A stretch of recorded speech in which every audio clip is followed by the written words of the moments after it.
تنقید کے آداب پر کیسے عمل کیا جائے، اس کی کچھ جھلکیاں سیرت صحابہ سے انشاءاللہ ہمارے سامنے ثاقب رفیع بھائی رکھیں گے۔ 3 واقعات کا میں ذکر کرنا چاہوں گا۔ اس میں پہلا واقعہ تو اس حوالے سے ہوگا کہ کہاں پہ تنقید کی جا سکتی ہے، اور دوسرا واقعہ اس حوالے سے ہوگا کہ کون سا رائٹ فورم ہے کہ جہاں پہ تنقید کی جائے گی، اور تیسرا واقعہ یہ ہوگا کہ کس طرح کی جائے گی۔ تو پہلا واقعہ تو حضرت ابو بکر رضی اللہ تعالیٰ عنہ نے جو خلافت کے بعد خطبہ دیا، اس میں آپ نے فرمایا کہ جب تک میں سیدھا چلوں تو تم لوگ میرے ساتھ سیدھا چلنا، اور جب میں ٹیڑھا چلوں تو مجھے سیدھا کر دینا۔ اور ایک دوسری روایت میں آتا ہے کہ جب تک میں اللہ اور رسول کی اطاعت کروں تم لوگ میری اطاعت کرنا، اور جب میں اللہ اور رسول کی نافرمانی کروں تو پھر میری اطاعت تمہارے ذمہ نہیں ہے۔ دوسرا واقعہ، ایک لشکر کا امیر حضرت خالد بن ولید کو بنا کر نبی اکرم صلی اللہ علیہ وسلم نے بھیجا۔ اس میں حضرت عمار بن یاسر رضی اللہ عنہ بھی موجود تھے۔ یہ لشکر جب اس جگہ پہ پہنچا کہ جس قوم سے اس کی لڑائی ہونی تھی، اور وہاں پڑاؤ ڈالا، یہ رات کا وقت تھا اور لڑائی صبح ہونی تھی، اس قوم کو کسی مخبر نے خبر دے دی کہ اس طرح سے صحابہ اکرام کی جماعت آئی ہے اور یہ صبح تم پر حملہ کرنے والی ہے۔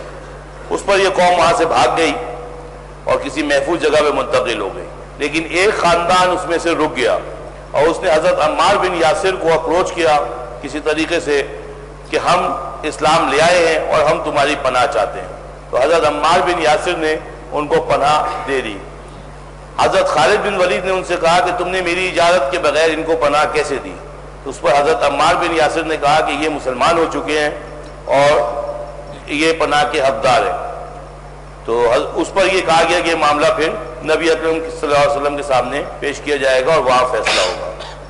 جب نبی اکرم صلی اللہ علیہ وسلم کے سامنے یہ معاملہ آیا تو آپ نے کہا عمار بن یاسر کا پناہ دینا صحیح تھا، لیکن ساتھ ہی آپ نے عمار بن یاسر کو کہا آئندہ امیر کی اجازت کے بغیر پناہ مت دینا۔ تیسرا واقعہ ہمیں ملتا ہے، حضرت ایاس بن غنم اشعری رضی اللہ عنہ نے جب دارا شہر فتح کیا تو اس شہر کے فتح ہو جانے کے بعد اس شہر کے حاکم کو کوڑوں کی سزا دی۔ اس پر حضرت حشام بن حکیم نے حضرت ایاس کو سخت بات کہی۔ کچھ روز بعد حضرت حشام نے حضرت ایاس سے معذرت کر لی اور اپنی ناراضگی کی وجہ یہ بتائی کہ نبی اکرم صلی اللہ علیہ وسلم نے فرمایا کہ جو شخص دنیا میں لوگوں کو سخت عذاب دیتا ہے قیامت کے دن اللہ اس کو سخت عذاب دے گا۔ تو حضرت ایاس نے ان کا جواب یہ دیا کہ ہم بھی نبی اکرم صلی اللہ علیہ وسلم کے ساتھ رہے ہیں، ان کو اٹھتا بیٹھتا دیکھا ہے، ان کی باتیں سنی ہیں، تو تم نے کیا وہ حدیث نہیں سنی؟ اور پھر اس حدیث کا حوالہ دیا جو ابھی نعمان بھائی نے سنائی کہ جب کسی امیر پہ تنقید کرنی ہو یا اس کی بات پہ کوئی ناراضگی ہو تو اس کا ہاتھ پکڑ کر اس کو علیحدگی میں لے جاؤ اور وہاں پہ اس سے شکایت کرو، اگر وہ مان لے تو اس کا بہت اچھی بات ہے، فبیا نہ مانے تو تمہارا فرض ادا ہو گیا۔